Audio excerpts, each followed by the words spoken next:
So what makes an effective team? So if we look at the graphic on the right-hand side of the slide, the key elements of team effectiveness, it starts with direction. If you don't have powerful leadership with exciting vision, a team just won't have a sense of direction or a sense of purpose in order to be successful. So direction is very important. That is followed by structure and competence. You need not only the right organizational structure, but also the supporting structures that can help the team execute their jobs effectively and efficiently without a battle or a struggle.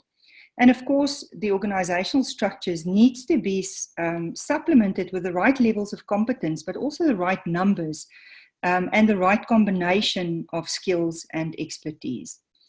And if that team is not empowered to do what they're supposed to do, again, your team effectiveness goes out the door.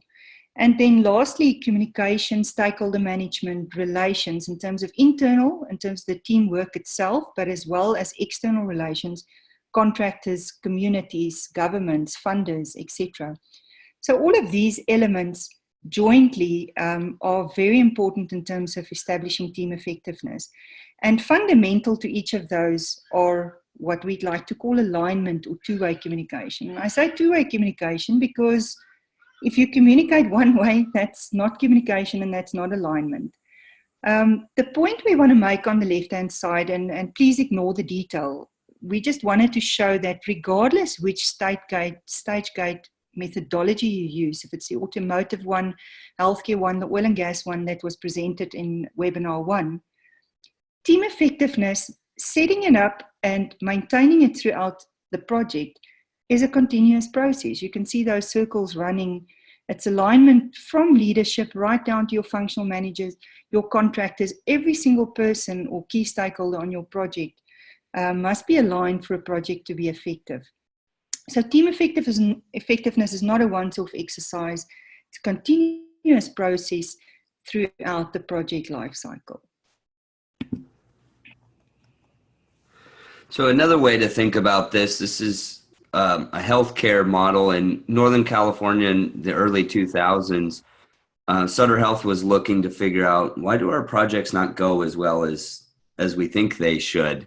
And so collaboratively developed with over 200 people from the industry that we work with, so designers, builders, trade partners, these 5 big ideas that they've been called, and you can read a lot more about this if you just Google the 5 big ideas in Sutter.